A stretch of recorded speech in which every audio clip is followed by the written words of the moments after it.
नमस्कार, आप देख रहे हैं खबरों की खबर और आपके साथ मैं हूं सिकता देव। जिसकी एक झलक देखने के लिए फैंस और दीवानों का आलम सिनेमा घरों पर टूट पड़ता है, वो आज थाने में अकेला क्यों बैठा है। तो शुरुआत इसी खबर से। तो खबरों की खबर में हम आपको बताएंगे कि पुष्पा 2 की कामयाबी के बाद आखिर थाने का चक्कर अल्लू अर्जुन को कहां तक लेकर जाता है। यही होगी हमारी पहली बड़ी खबर, जिसमें हम आपको बताएंगे कि पुष्पा झुकेगा नहीं, सुपरस्टार अल्लू अर्जुन भगदड़ में एक महिला की मौत के मामले में झुकेंगे क्या? क्या पुष्पा झुकेगा और ये विवाद रुकेगा? हमारी दूसरी बड़ी खबर उत्तर प्रदेश के शहर दर शहर मंदिरों को मिलने की कहानी से जुड़ती है, जिसका नतीजा घुमा फिरा कर कानपुर में पार्षदों की लड़ाई और हाथापाई तक पहुंच गया है। तो इस पर भी हम नजर डालेंगे। हमारी तीसरी खबर होगी संविधान के 75 साल पूरे होने के मौके पर एक बड़े सवाल के रूप में है कि जिसके लिए हमारे पूर्वजों ने संविधान बनाया था, क्या उन्हें संविधान में मिला सम्मान से जीने का हक मिल रहा है? इसकी 3 कहानियां हम आपको बताएंगे। चौथी खबर मध्य प्रदेश की, जहां पर आजादी के 77 साल बाद भी गर्भ में ही बच्चों की शादी तय कर दी जाती है। ये कहानी हम विस्तार से आपको बताएंगे। और हमारी 5वीं खबर बांग्लादेश की पूर्व प्रधानमंत्री शेख हसीना के प्रत्यर्पण से जुड़ी है। बांग्लादेश ने शेख हसीना का प्रत्यर्पण तो मांगा है, लेकिन इस मांग में ही वो कैसे फंस गया है, ये भी खबरों की खबर में आज आपको पता चलेगा। लेकिन आपको पहले ले चलते हैं उस कहानी की तरफ, उस खबर की तरफ जो रुपहले पर्दे से उतर आई है थाने की खुरदरी जमीन पर। पुष्पा 2 की स्क्रीनिंग के दौरान हुई भगदड़ के मामले में आज अभिनेता अल्लू अर्जुन से 4 घंटे तक पूछताछ हुई है। क्या इस खबर का कोई राजनीतिक पक्ष भी है? ये रिपोर्ट देखिए।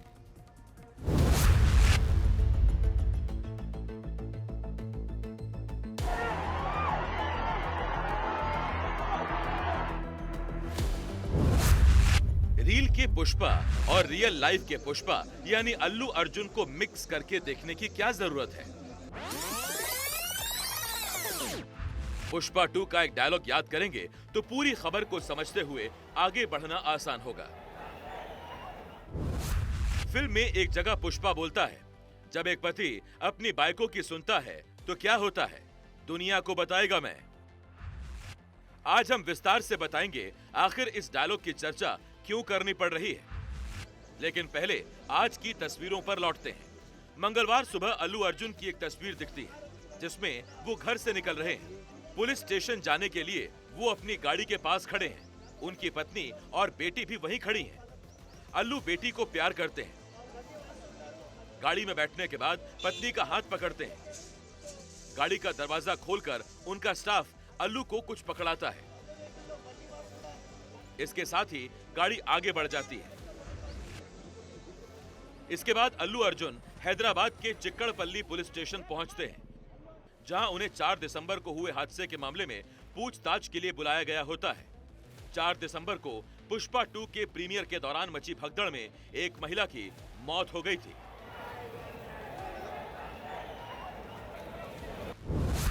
तेलंगाना पुलिस ने अल्लू अर्जुन को पूछताछ के लिए जारी किए गए नोटिस में लिखा था कि पूरे मामले की जांच चल रही है और इस घटना को लेकर कई सवालों के जवाब के लिए आपकी मौजूदगी जरूरी है।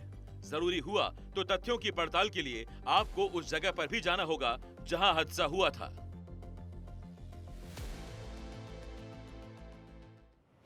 तो 4 दिसंबर को हैदराबाद में फिल्म पुष्पा 2 की स्क्रीनिंग हुई थी। उसी दौरान भगदड़ मच गई और भगदड़ में एक महिला की मौत हो गई। इस मामले में अल्लू अर्जुन गिरफ्तार किए गए थे और उन्हें अंतरिम जमानत भी मिल गई थी, यानी अल्लू इस वक्त जमानत पर हैं।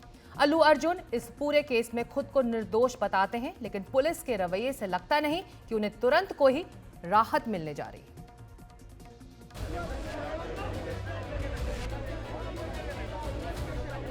पुलिस स्टेशन में करीब 4 घंटे की पूछताछ के बाद अल्लू अर्जुन को छोड़ दिया गया।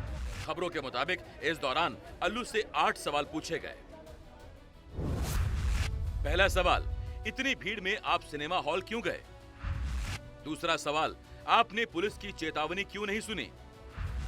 तीसरा सवाल, भीड़ बढ़ गई फिर भी आप वहां से गए क्यों नहीं?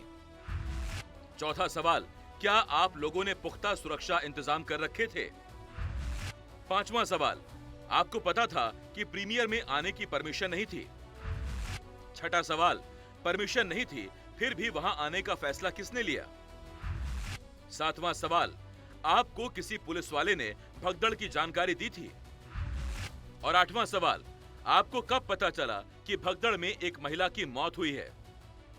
पूछताछ या स्टेटमेंट अभी कंप्लीट नहीं हुई है और इसीलिए अल्लू अर्जुन को वापस बुलाने की संभावना ज़्यादा है, क्योंकि जिस स्टेटमेंट को रिकॉर्ड किया जा रहा है और जो नोटिस मिली थी अल्लू अर्जुन को, उसमें ये भी कहा गया था कि इसके बाद उनको थिएटर ले जाया जाएगा, scene of offence Sandhya theatre ले जाया जाएगा, जहां पर एक तरह की रिकंस्ट्रक्शन की जाएगी कि वो क्या कह रहे हैं, कहां गए थे, कहां पे खड़े थे, कब उनको पुलिस वालों ने अप्रोच किया वगैरह वगैरह, ये सब उनसे पूछा जाएगा। ऐसी खबर है कि अल्लू अर्जुन ने पुलिस से कहा उन्हें आज कुछ काम है और संभव हो तो उन्हें किसी और दिन बाकी की पूछताछ के लिए बुलाया जाए। यही वजह है कि तेलंगाना पुलिस ने मंगलवार को अधूरी पूछताछ के बाद अल्लू को घर जाने दिया। यानी अल्लू को पूछताछ के लिए फिर से बुलाया जा सकता है। अल्लू अर्जुन संध्या थिएटर भगदड़ केस में इस समय जमानत पर हैं। उन्हें 13 दिसंबर को 4 हफ्ते की अंतरिम जमानत मिली थी।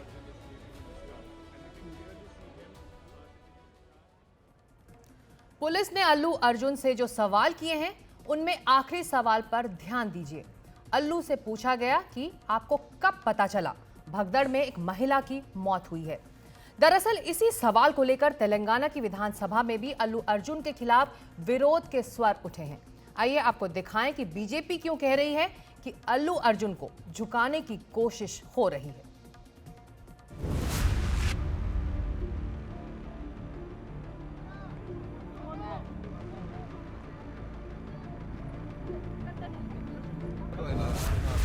क्या अल्लू अर्जुन के इर्द गिर्द तेलंगाना की राजनीति में कुछ वैसे ही समीकरण बन रहे हैं जैसे हालात पुष्पा के इर्द गिर्द रियल लाइफ में दिखे? रियल लाइफ में पुष्पा अपनी पत्नी की मांग पूरी करने के लिए मुख्यमंत्री को बदल देता है, जैसा कि हमने शुरुआत में ही बताया। फिल्म में एक जगह पुष्पा बोलता है, जब एक पति अपनी बाइकों की सुनता है तो क्या होता है, दुनिया को बताएगा मैं। तेलंगाना की विधानसभा में कांग्रेस और ओवैसी की पार्टी ने एकजुट होकर अल्लू अर्जुन को घेरा। 2 बच्चे स्टैंपेड में आ गए, एक औरत मर गई, उसके बाद भी वहीं पर बैठकर पूरा पिक्चर देखकर उठकर जाते वक्त भी वो स्टैंपेड को नहीं देखे, वो फिर गाड़ी में बैठ के ऐसा वेव कर लेते हुए गए। क्या मैं सही हूं या गलत हूं सर, आप बोलिए? क्योंकि एक मैसेज ऐसा दे रहे हैं कि गवर्नमेंट जुल्म कर रही है, ज्यादती कर रही है। सर इंसानियत कहां है बताइए? वो बात जहां तक सच्चा है मुझे पता नहीं, मगर हीरो तो नहीं गया थिएटर छोड़ के, वहीं बैठा हुआ है। अभी बर्दाश्त की बाहर हो गए, पुलिस कंट्रोल भी हो गए, तब डीसीपी आके सीधा हटा के इनके जो भी है सब सिक्योरिटी वाले पुलिस को हैंड ओवर कर देके डीसीपी जाके हीरो को बोल दिए कि भाई तुम तुरंत निकलना, नहीं ये तो हम लोग अरेस्ट करना पड़ता, क्योंकि 2 लाश गिर गए बाहर। आप यहाँ पर थिएटर में बैठ के तमाशा किए तो ये कंट्रोल नहीं होने वाले हैं, हम नहीं सुनने वाले हैं, आपको अरेस्ट करके पुलिस स्टेशन लेकर जाना पड़ता, आप तो निकलो। जबरदस्ती से वो हीरो को हमारा डीसीपी वो लॉ एंड ऑर्डर सिचुएशन देकर उनको बाहर लेकर आए। बाहर गाड़ी में बिठाने के बाद फिर जाते होकर फिर रूफटॉप निकाल के फिर लोगों को ऐसा कर रहा, तो ये कैसे इंसान है? हम लोग क्या बोलना है? आंखें खोल रहा, क्लोज कर रहा, कुछ पेन है तो उन्होंने रिएक्शन कर रहा, हाथ पैर हिलाना, वैसा कुछ रिएक्शन थोड़ा है। अगर पहचान रहा नहीं अभी, आंख खोल के पहचान रहा नहीं अभी।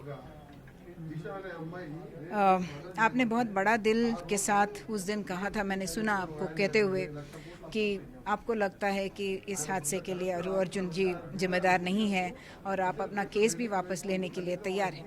हाँ मैडम, अभी भी आज भी आपका वही स्टैंड है? हाँ वही है मैडम। सेकंड डे से हमारे को जो है अल्लू अर्जुन सर का सपोर्ट था। जब भी हम सोचे कि अपन किसको ब्लेम करना नहीं है बोल के पहले से ही था।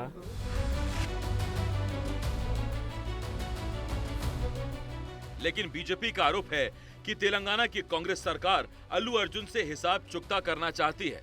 आखिर ये कौन सा हिसाब है? आरोप है कि अल्लू अर्जुन के खिलाफ राजनीतिक बदले की भावना से कार्रवाई की जा रही है। ऐसा इसलिए क्योंकि अल्लू ने कांग्रेस के लिए चुनाव प्रचार नहीं किया था। ये साफ है कि कांग्रेस पार्टी की तेलंगाना सरकार किसी भी तरीके से इसको झुकाना है, इस मानसिकता से, इस इमरजेंसी मानसिकता से काम कर रही है। क्योंकि पहले भी उन्होंने जिस प्रकार से ओवररीच करके गिरफ्तार किया, जिस पर हाईकोर्ट की टिप्पणी और हाईकोर्ट का फैसला आ गया है, उसके बाद जिस प्रकार से लगातार उनके घर पे पथराव होना, जिसमें कांग्रेस का डायरेक्ट लिंक निकल कर आया है। पथराव करने वाला रेवंत रेड्डी जी का करीबी भी है और कोडंगल यूथ कांग्रेस का अध्यक्ष भी है, चुनाव भी लड़ा है उनके टिकट पर। तो इससे स्पष्ट है कि कांग्रेस पार्टी केवल और केवल बदले की भावना से ग्रसित होकर, वेंडेटा पॉलिटिक्स से ग्रसित होकर प्रताड़ित करने के लिए लगातार कर रही है। दरअसल 22 दिसंबर की शाम को अल्लू अर्जुन के घर पर हमला किया गया था। आरोप लगाया जा रहा है कि इस दौरान तोड़फोड़ में शामिल व्यक्ति के संबंध मुख्यमंत्री रेवंत रेड्डी के साथ हैं।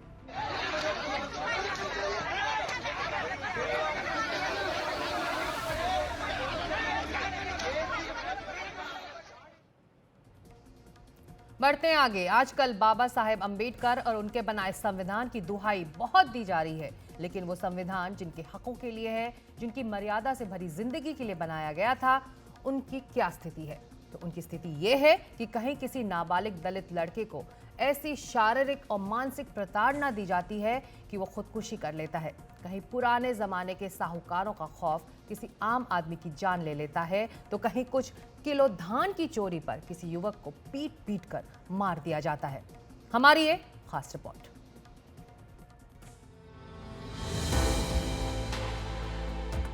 दुनिया के सबसे बड़े लोकतंत्र के संविधान के 75 साल पूरा होने का जश्न जिस घड़ी देश मना रहा है, उसी वक्त ये 3 तस्वीरें हमारी संवेदना और इंसानियत पर गहरी चोट कर रही हैं।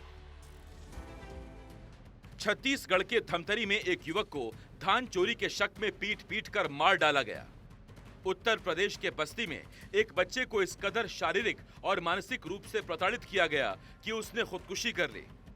उसी तरह मुंबई में साहूकारों के कर्ज और ब्याज का मारा एक राजस्व अधिकारी भी खुदकुशी करने को मजबूर हो गया। इस मां के आंसू संविधान के हिसाब से राज चलाने वालों से कुछ सवाल कर रहे हैं। धमतरी के सिरसिदा गांव में कार्तिकेय पटेल नाम के 19 साल के युवक को कुछ लोग उसके घर से आधी रात को उठा कर ले गए। फिर कार्तिकेय को इतनी बेरहमी से मारा पीटा गया कि उसकी मौत हो गई। ये लोग रात में आए और घर से खींच के ले गए तीनों महिलाएं, और उसके पति लोग जान से मार दिए। बोला बेटा बल दा बेटा चाहिए, ऊपर ऊपर कार्रवाई सजा चाहिए। पुलिस अब कार्रवाई की खानापूर्ति कर रही है। थाना गुरुद के सिरसिदा गांव में एक 19 वर्ष के लड़के की मृत्यु की सूचना मिली है। यहाँ जिला अस्पताल में जैसे हमें सूचना प्राप्त हुई, हम तुरंत आए हैं, परिजनों से बात की है, जांच चल रही है।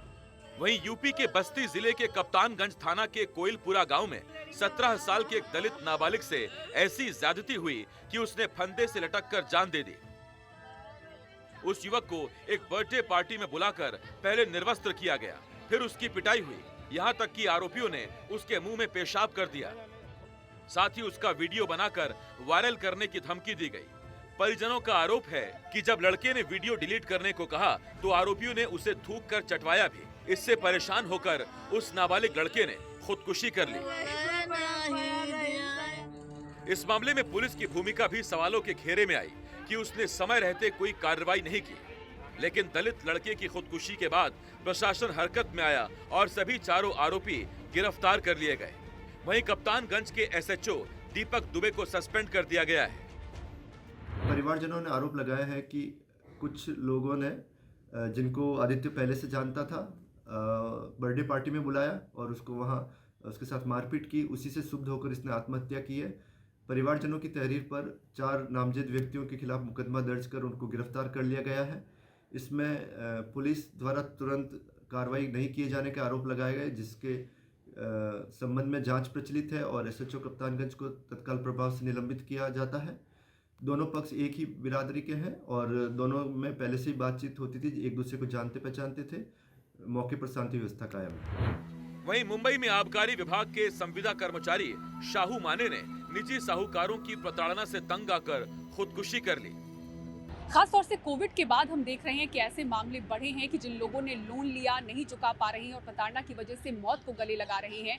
महाराष्ट्र से ऐसा एक और मामला सामने आया है। महाराष्ट्र आबकारी विभाग के संविदा कर्मचारी शाहू माने, जिनकी तस्वीर आप यहाँ देख सकते हैं, उनकी बिल्डिंग के बाहर लगाई गई है। प्रताड़ना की वजह से इन्होंने भी ट्रेन के सामने कूदकर मौत को गले लगाया। उनकी जेब से सुसाइड नोट भी मिला है। एफआईआर दर्ज हुई है निजी साहूकारों के खिलाफ जो इन्हें प्रताड़ित कर रहे थे। परिवार सदमे में है, मीडिया से दूरी बनाकर है, लेकिन ये जानकारी ज़रूर मिल रही है कि शाहू माने को जान से मारने की भी धमकी मिल रही थी। एक कर्ज चुकाने के लिए वो कई लोगों से उधार ले रहे थे। शाहू माने ने कोरोना काल में 31,500 रुपए स्थानीय साहूकार से लिया था, जो 9% मासिक ब्याज की दर से बढ़ते बढ़ते 7 लाख रुपए हो गया था। जब पैसे के लिए साहूकारों का शिकंजा कसा तो माने ने अपनी जान दे दी। मुंबई में पूजा भारद्वाज के साथ एनडीटीवी इंडिया की रिपोर्ट। इस बीच दिल्ली पुलिस ने 11 लोगों को यहां गिरफ्तार किया, जिसमें 5 बांग्लादेशी हैं। उनके पास से फर्जी वोटर कार्ड बरामद हुए हैं। इसके बाद से ये राजनीति शुरू हो गई है कि क्या रोहिंग्या दिल्ली में घुस आए हैं और वोट देने के लिए उनका इस्तेमाल हो रहा है।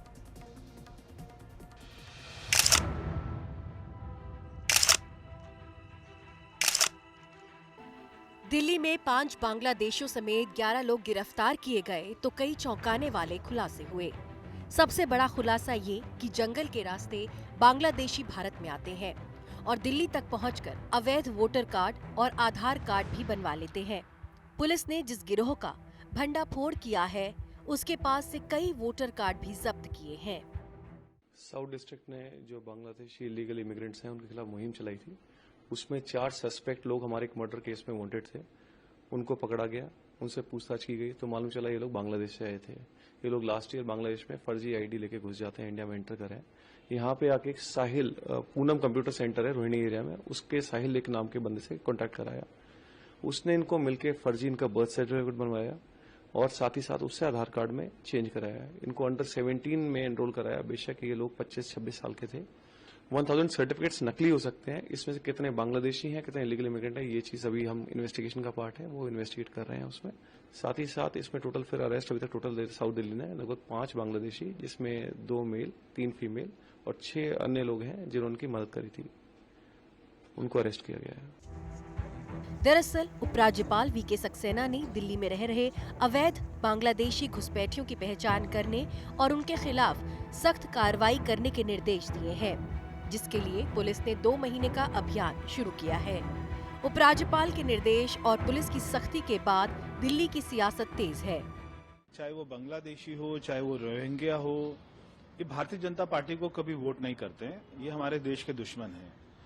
तो ये जो हमारे देश की दुश्मन पार्टियां हैं, चाहे वो आम आदमी पार्टी है, चाहे वो कांग्रेस है, चाहे वो टीएमसी है, ये सारे लोग इन्हीं पार्टियों को सपोर्ट करते हैं और यही पार्टियां होती हैं जो उनको संरक्षण देने का काम करती हैं।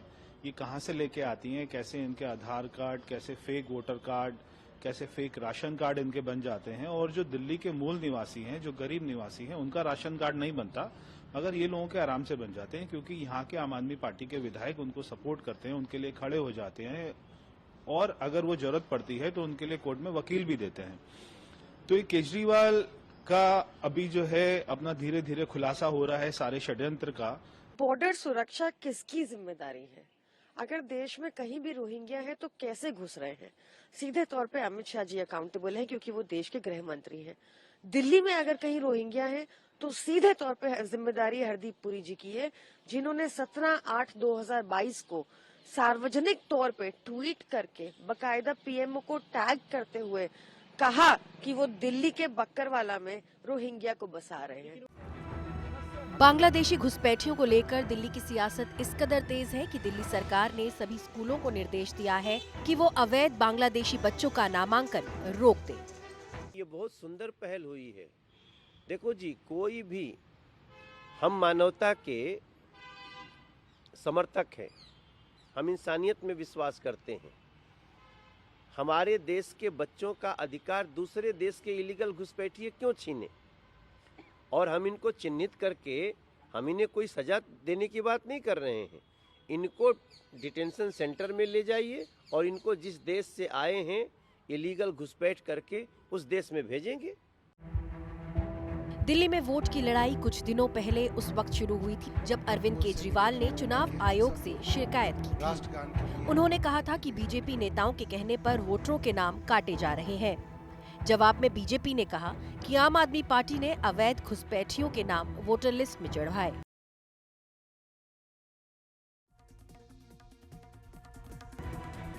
ये देखिए सारे मीडिया वाले, इनका वोटर कार्ड कटवा दिया इन्होंने। इनका नहीं है, इनके पास कार्ड है। इनके पास कार्ड है और ये बीजेपी वाले बोलते हैं ये रोहिंग्या हैं। ये रोहिंग्या हैं। मनी इनका नाम है, इनके पिताजी चंद्रा इनका नाम है, एम रघु इनके पिताजी का नाम है। हम बनवा देंगे आपका, अभी बनवा देते हैं आपका। साल भर हो गया मैंने आखिर में डाला, कभी मैंने वोट तो मेरे कटे ही नहीं है। वोट तो मैं हर बार मैं डालती आती हूँ और पता नहीं क्यों गलती से उन्होंने बोल दिया मेरे वोट कटा हुआ करके। वोट तो नहीं कटी। सियासी खींचतान के बीच आम आदमी पार्टी की ओर से धड़ाधड़ चुनावी वादे किए जा रहे हैं। अब पूर्व सीएम ने नॉनस्टॉप पानी सप्लाई का वादा किया है। और अब चलते हैं कानपुर, जहां नगर निगम की राजनीति में आज तापमान बढ़ गया। पार्षदों ने इतना हंगामा किया कि महापौर को कार्रवाई छोड़कर जाना पड़ा। इसके अलावा आपको संभल भी ले चलेंगे और दिखाएंगे बावड़ी की खुदाई में आज वहां क्या मिला।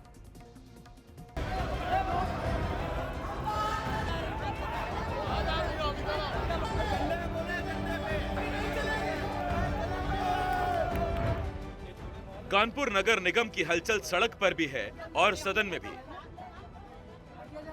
इधर महापौर प्रमिला पांडे मंदिर वाले अभियान में लगी हुई हैं, उधर सदन के अंदर हंगामा हो गया।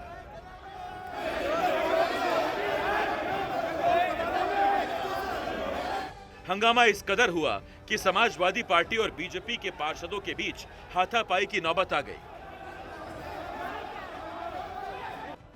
मेयर प्रमिला पांडे ने पार्षदों को समझाने की कोशिश की। हालात काबू में नहीं आए तो वो खुद सदन छोड़कर चली गईं। इस बीच समाजवादी पार्टी से नवनिर्वाचित विधायक नसीम सोलंकी मंगलवार को पहली बार कानपुर नगर निगम पहुंची, जहां महापौर ने उन्हें पदेन सदस्य की शपथ दिलाई। इस मौके पर एक दिलचस्प वाकया सामने आया। विधायक नसीम सोलंकी ने महापौर प्रमिला पांडे को बुआ जी कहा। जरा सुनिए उन्होंने ऐसा क्यों कहा और इस पर विधायक को जवाब क्या मिला।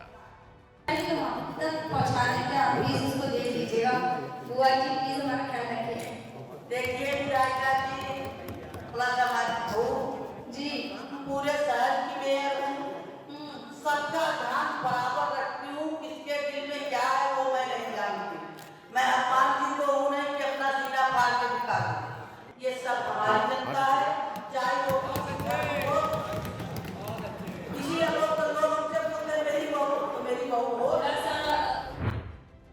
इसके पहले कल महापौर ने ऐसे मंदिरों का जायजा लिया जो वर्षों से बंद पड़े हैं। खबर है कि कानपुर नगर निगम ने अवैध कब्जे वाले 125 मंदिरों की सूची बनाई है। इन मंदिरों से अतिक्रमण हटाया जाएगा। इस बीच संभल के चंदौसी में बावड़ी की खुदाई के दौरान पुरानी इमारत की पहली मंजिल मिल गई। पहली मंजिल के आधे हिस्से से मिट्टी हटाने का काम बाकी है। जमीन के नीचे दबी दूसरी और तीसरी मंजिल के अलावा कुएं को खोजने की चुनौती अभी बाकी है। ये रानी सुरेंद्र बाला की संपत्ति है और अभिलेखों में बावड़ी कुआं के नाम से दर्ज है। तो इसको भारत एएसआई को सुपुर्द कर इसकी देखरेख करवाई जाए, क्योंकि अति प्राचीन है और इसमें कई इतिहास निकलेंगे इसमें। और सुनते हैं इसमें सुरंग भी है जिसकी प्रशासन जांच पड़ताल करवाए। जिस जगह पर बावड़ी के अंदर खुदाई चल रही है वहां करीब आधी जमीन पर अवैध कब्जा बताया जा रहा है। और यूपी के मुख्यमंत्री योगी आदित्यनाथ ने आज संविधान और बाबा साहेब अंबेडकर के मुद्दे पर कांग्रेस को कटघरे में खड़ा किया है। योगी ने कहा कि कांग्रेस लगातार शरारत कर रही है। आदरणीय गृह मंत्री जी के बयान को आधा अधूरा मीडिया के सामने प्रस्तुत करके उसके नाम पर किस प्रकार से अपनी राजनीतिक रोटियां इनके द्वारा सेकी जा रही है, किस तरीके से समाज को गुमराह करने का कार्य किया जा रहा है। और हम तो कांग्रेस के नेता राहुल जी से कहेंगे, देश की संसद में, संसद परिसर में सांसदों पर हमला हो, यह दृश्य भी देश ने देखा है। क्या यह आचरण उनका संवैधानिक माना जाएगा? क्या कांग्रेस पार्टी का यह आचरण संवैधानिक माना जाएगा? भारतीय जनता पार्टी के 2-2 सांसद चोटिल होते हैं।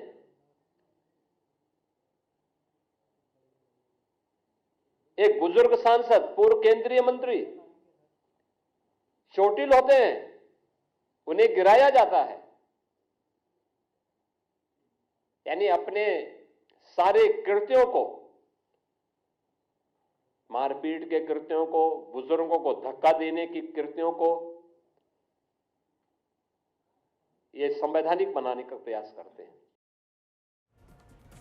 आगे बढ़ते हैं और आपको ले चलते हैं एक ऐसे गांव में जहां बचपन पर बंदिशों की बेड़ियां हैं, जहां मां के गर्भ में ही बच्ची की शादी तय हो जाती है, जहां 6 महीने की बच्ची की सगाई होती है और 10-12 साल के होते ही ब्याह भी हो जाता है। हमारी रिपोर्ट में उन 7 बच्चों की दर्दनाक हकीकत बयां है जो 50 गांव में 700 से ज्यादा बच्चों के बचपन पर बाल विवाह की बेड़ियों के रूप में बंधी है।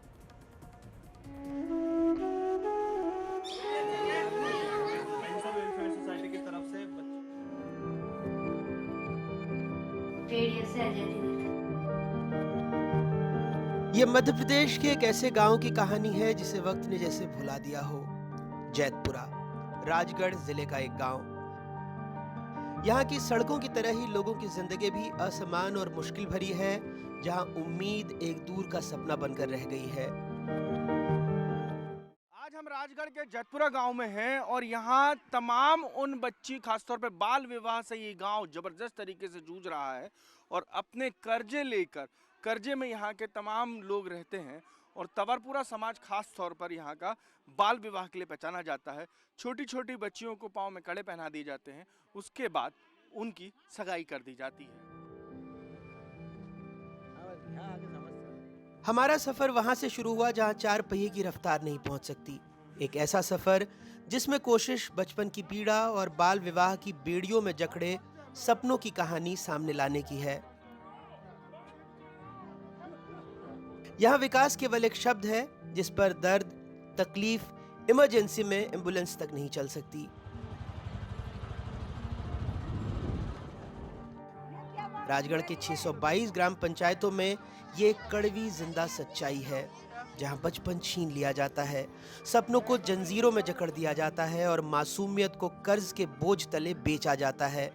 इन गांवों में शायद सरकार भी कदम रखने से हिचकिचाती है। हमारी नजर उनके दर्द तक पहुंची।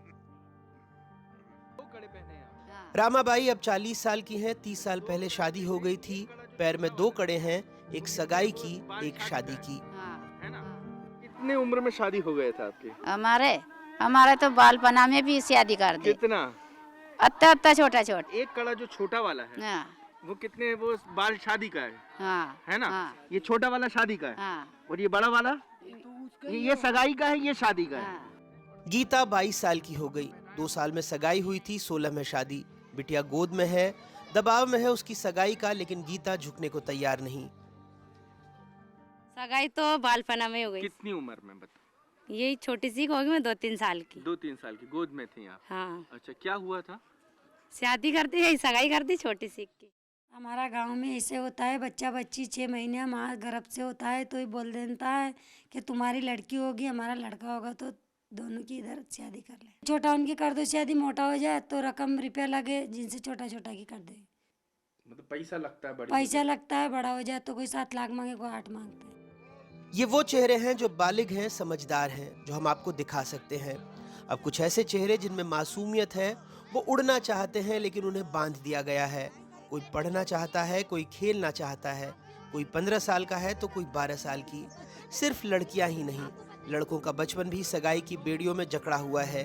किसी की मंगेतर किसी और गांव में रहती है, जिसे कंगन और लॉकेट से चिन्हित किया गया है, ये प्रेम नहीं बल्कि मजबूरी का सौदा है। कितने साल हो गई है? मेरी उम्र हाँ। मेरी है 15। अच्छा 15 साल। तो दिनेश ये बताओ शादी अभी नहीं। सगाई तो हो गई तुम्हारी? सगाई हो गई। हाँ सगाई हो गई ना। हाँ। अच्छा कौन है तुम्हारी, किससे सगाई हुई?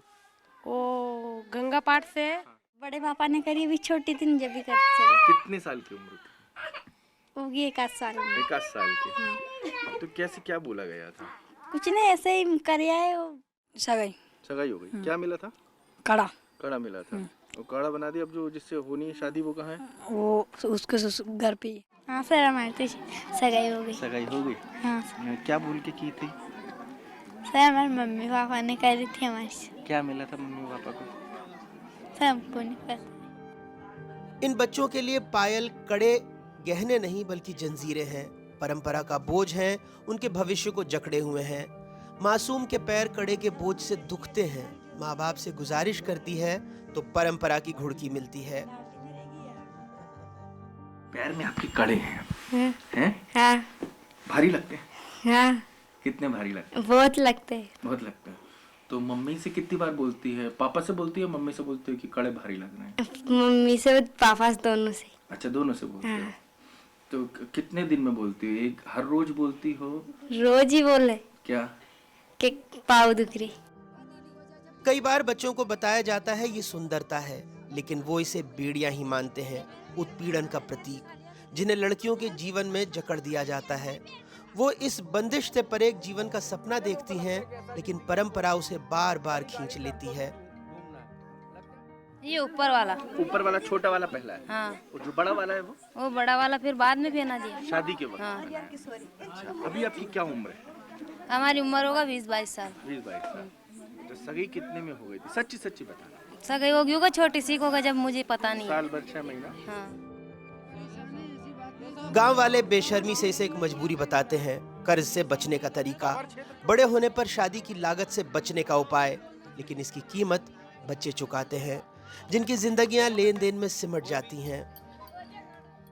शराब पी लेते, वो सगाई करने चल जाते, 2-4 लोग मिलके नहीं, वो फिर वहाँ से पैसे ले लेते हैं, वो चांदी मंगवा लेते हैं। ऐसे औरत को भी नहीं बताते कि ऐसे लोग भी है सर। सगाई है सर, ऐसे शराब पीते नशा आ जाता है कि तेरी लड़की मेरा लड़का, ऐसे छोटे छोटे बालक को वो जरूरत पूरी कर लेते हैं सर। बच्ची की सगाई कर लेते हैं और 25-30 हज़ार रुपये ले लेते हैं। वो जे के बाद में वो लेकिन सामने का कर्जे चुका दे, जैसे करते हैं। 1 लाख या 50,000 या 20,000 हम दोनों समझ जाते हैं कि हाँ ठीक है, आप मुझे 1 किलो चांदी दे दोगे और पैसों दे दोगे तो मैं आपके यहाँ शादी कर दूंगा, सगाई कर दूंगा। इन बच्चों के दिलों में सपने हैं, डॉक्टर, पुलिस अधिकारी, शिक्षक बनने के, लेकिन उनके पंख उड़ान भरने से पहले ही काट दिए जाते हैं। उन्हें सिखाया जाता है कि जीवन सगाई और शादी से शुरू होता है और वहीं खत्म। हमारे समाज में ज्यादा ही हो रहा है बाल विवाह, इसको रोकना है सर, इसको बंद करवाओ। जो बाल विवाह हो रहा है ना, इसे बंद करवा दीजिए सर। हम लड़कियों के 25 साल तक शादी ना होना चाहिए। बहुत बड़ी कुप्रथा है जो कि समाज में एक बहुत गलत प्रभाव पड़ रहा है इससे। राष्ट्रीय परिवार स्वास्थ्य सर्वेक्षण 5 की रिपोर्ट के मुताबिक राजगढ़ जिले में 52% महिलाएं अनपढ़ हैं और 20 से 24 आयु वर्ग की कुल लड़कियों में से 46% ऐसी हैं जिनकी शादी 18 साल से पहले की जा चुकी है, यानी इनका बाल विवाह हो चुका है। राजस्थान और मध्य प्रदेश के कुछ इलाकों में आज भी अगर कोई बच्चा इस बंधन से निकलना चाहे, पहले से तय इस विवाह से पीछे हटना चाहे, तो उन्हें और उनके परिवार को सामाजिक पंचायतों में पेश होना पड़ता है। ये पंचायतें शादी तोड़ने की एवज में उन पर झगड़ा यानी जुर्माना चुकाने का फरमान जारी करती हैं। कभी विधवा और किसी महिला को छोड़ देने पर समाज में लौटने की नाता या नातरा प्रथा भी इसमें जुड़ गई है। खैर, इन आंकड़ों और परंपरा के बीच ये कहानी सिर्फ जैतपुरा गांव की नहीं है, ये दर्द की कई कहानियों का अक्स है, प्रतिबिंब है। लेकिन इन तंग रास्तों के बीच आज़ादी का सपना छिपा हुआ है। हर कहानी के जरिए हम उस सपने को आवाज़ देते रहेंगे जब तक शासन प्रशासन उसे सुन न ले, वो सपना हकीकत न बन जाए। राजगढ़ से अजय शर्मा की रिपोर्ट, NDTV।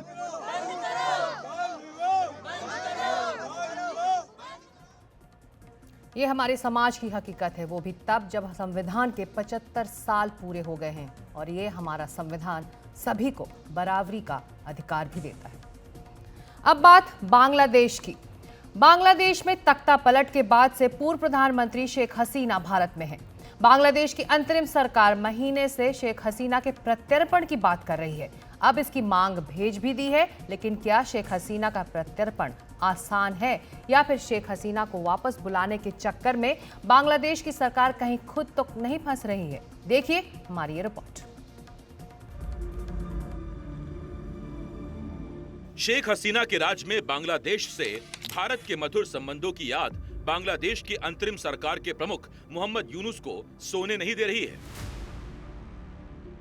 भारत से उनकी तनातनी आज 3 मुद्दों पर दिख रही है। पहला मुद्दा बांग्लादेश में हिंदुओं की बदहाली का है। दूसरा मुद्दा बांग्लादेश में पाकिस्तान और चीन के बढ़ते दखल का है।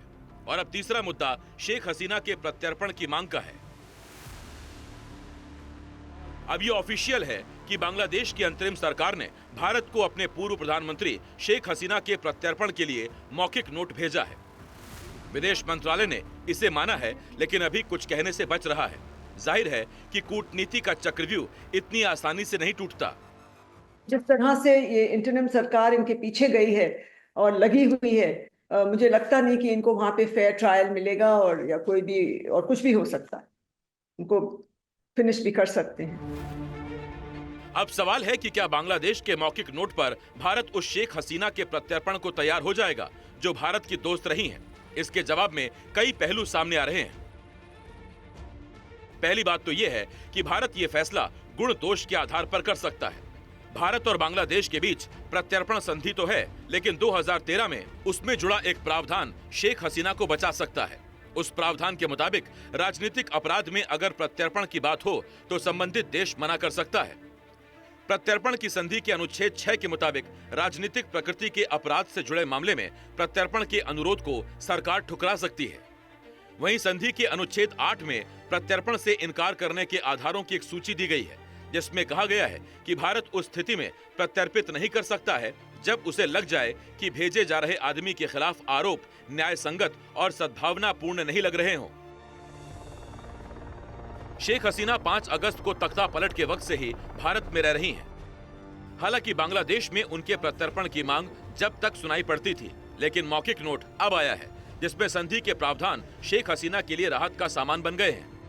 थोड़ा जो एक्सट्रेडिशन ट्रीटी है उसके तहत अगर सारे जो क्राइटेरिया हैं अगर वो फुलफिल होते हैं तो हमारे लिए एक मुश्किल चॉइस होगा रिफ्यूज करने के लिए। लेकिन जो उसमें 2 प्रोविजंस हैं, एक है कि वो एक गुड फेथ में और अनफेयर है वो ट्रायल जो हुआ है, और आगे चल के भी उसमें दिक्कत आ सकती है उनको, अगर वो वहाँ गए उनको फेयर ट्रायल नहीं मिलेगा। और एक पॉलिटिकल नेचर क्राइम का जो है, ये 2 चीज़ें अगर हम देखें प्रोविजंस जो हैं जो उसमें एक्सट्रेडिशन ट्रीटी में है, तो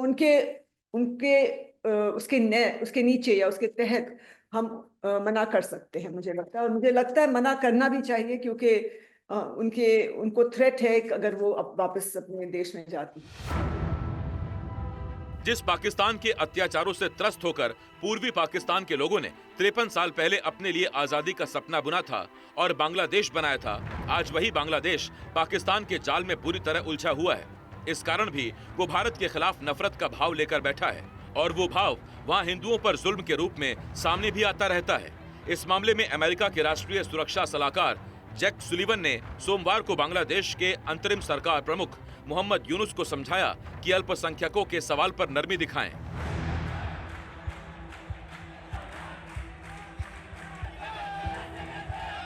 हिंदुओं और दूसरे अल्पसंख्यकों के खिलाफ बांग्लादेश में हिंसा की घटनाएं उसी दिन से शुरू हो गईं, जिस दिन वहां की सत्ता से शेख हसीना बेदखल हुई। ढाका स्थित अंतर्राष्ट्रीय अपराध न्यायाधिकरण ने मानवता के खिलाफ अपराध और नरसंहार के लिए हसीना और उनकी कैबिनेट में शामिल मंत्रियों, सलाहकारों, सैनिक और प्रशासनिक अधिकारियों के खिलाफ गिरफ्तारी वारंट तक जारी कर दिए। पिछले महीने बांग्लादेश की सरकार के 100 दिन पूरे होने पर यूनुस ने कहा था कि वो हसीना के प्रत्यर्पण की मांग करेंगे। अगस्त में पद ग्रहण करने के बाद यूनुस ने कहा था कि हसीना सरकार के खिलाफ विरोध प्रदर्शन में छात्रों और आम लोगों समेत 1500 लोग मारे गए, जबकि 19,000 से ज्यादा घायल हुए। बांग्लादेश ने शेख हसीना के खिलाफ नरसंहार के बेहद गंभीर आरोप लगाए हैं। बांग्लादेश के विधि सलाहकार आसिफ नजरुल ने कहा था कि अगर भारत संधि के किसी प्रावधान का हवाला देकर प्रत्यर्पण को अस्वीकार करेगा तो बांग्लादेश इसका कड़ा विरोध करेगा। लेकिन ऐसा नहीं लगता कि शेख हसीना के प्रत्यर्पण के लिए बांग्लादेश भी कुछ खास गंभीर है। जानकारों के मुताबिक मौखिक नोट दो सरकारों के बीच संचार का सबसे निचला स्तर है। अगर बांग्लादेश सरकार शेख हसीना के प्रत्यर्पण को लेकर गंभीर रहती तो उच्च स्तरीय नोट भेजती। भारत ने बांग्लादेश की मौजूदा सरकार के साथ रिश्ते बेहतर करने की पहल की, जिसके तहत विदेश सचिव विक्रम मिस्री ढाका भी पहुंचे थे। अब सवाल यह है कि क्या प्रत्यर्पण का सवाल दोनों देशों के संबंधों में नई टेंशन का सबब बन सकता है? सभी अंतर्राष्ट्रीय संधियां जो हैं वो परिभाषा उसमें बहुत अलग अलग तरह से सामने आती है और हर संधि में जो हस्ताक्षर करने वाले देश हैं उसको अक्सर अलग अलग तरह से परिभाषित करते हैं। इसमें भारत कई तरह से मना कर सकता है। सबसे पहले तो यदि भारत में ही उन पर कोई मुकदमा चलने की इस तरह की उम्मीद हो तो उस नजरिए से वो मना कर सकता है कि भारत में ही हम उनके ऊपर मुकदमा शुरू करने जा रहे हैं। उसके अलावा जो बड़ी संभव बात लगती है वो ये कि जो 2013 में संधि बनी थी उसमें 2016 में फिर से अमेंडमेंट हुआ था और इसी बात को अमेंडमेंट लेकर हुआ था कि वहां की सरकार को, जो सरकार एक्स्ट्राडिशन मांग रही है, कोई दस्तावेज नहीं देना पड़ेगा। तो बिना दस्तावेज वो उनको चाहेंगे कि एक्स्ट्राडिशन हो, पर उसमें ये बात है कि जो राजनीतिक नजरिए से यदि कोई मामला सामने हो या जितने भी मुकदमे हो उनमें राजनीतिक नजरिए से मुकदमे चल रहे हो तो भारत मना कर सकता है कि उस हालात में भारत उनको वहां नहीं भेजेगा।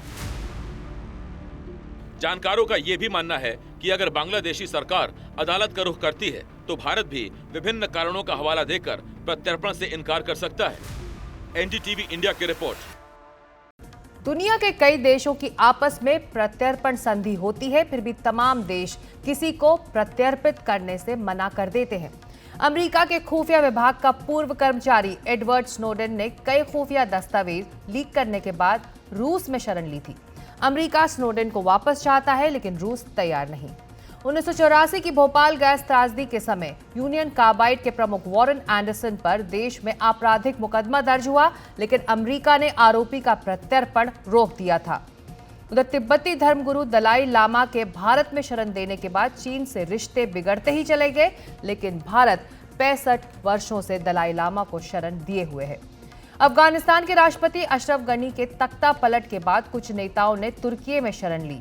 तुर्की ने उनको वापस तालिबान को सौंपने से इनकार कर दिया। और अब वक्त एक छोटे से ब्रेक का है। ब्रेक के बाद खबरों की खबर जारी रहेगा।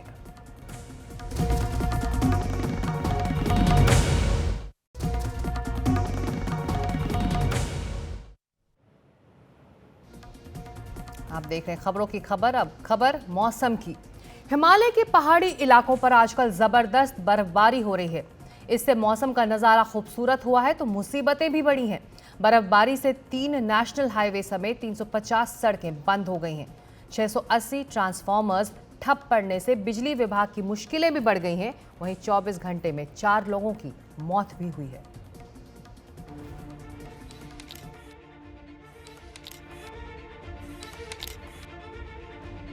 मसूरी, धनौल्टी, चक्राता, शिमला, जिधर देखिए उधर बर्फ का ही हमला। उत्तराखंड हो या कश्मीर, हर तरफ बर्फ की ही खूबसूरत तस्वीर। कितना सुंदर नजारा है। लेकिन कुदरत की इस नेमत पर फिदा होने के साथ आप अगर पहाड़ों पर नए साल का जश्न मनाने जा रहे हैं तो जरा संभल कर जाइएगा, क्योंकि हिमाचल में ही बर्फबारी से 30 सड़कें बंद हैं। बर्फबारी काफी तेज। मनाली केलांग मार्ग पर वाहनों की आवाजाही अस्थायी रूप से बंद हो गई है। अटल टनल के रास्ते पर तो करीब 1000 गाड़ियां फंस गई हैं और वहां प्रशासन रास्ता साफ कराने में जुटा है। अब तक 700 सैलानियों को निकाला गया है। और ज़ोर से यहाँ पे धक्का, और ये हमें एक बार नहीं 4 बार यहाँ पर जो है हमें धक्का मारना पड़ रहा है। और ये आप लाइव देख सकते हो राड़ी टॉप से। देखिए आप किस प्रकार से 1 2 3 4 5 6 7 लोग हम इस गाड़ी में हैं। एंजॉय भी है क्योंकि अगर देखा जाए तो मौसम विभाग की हुई है सटीक भविष्यवाणी और पहली बर्फबारी हो रही है। पहाड़ पर बर्फ और ठंड का असर मैदानी इलाकों में शीतलहर के रूप में दिख रहा है। तो खबरों की खबर में आज इतना ही, लेकिन एनडीटीवी इंडिया में लगातार खबरें जारी रहेंगी। नमस्कार, कल फिर मुलाकात ठीक इसी वक्त।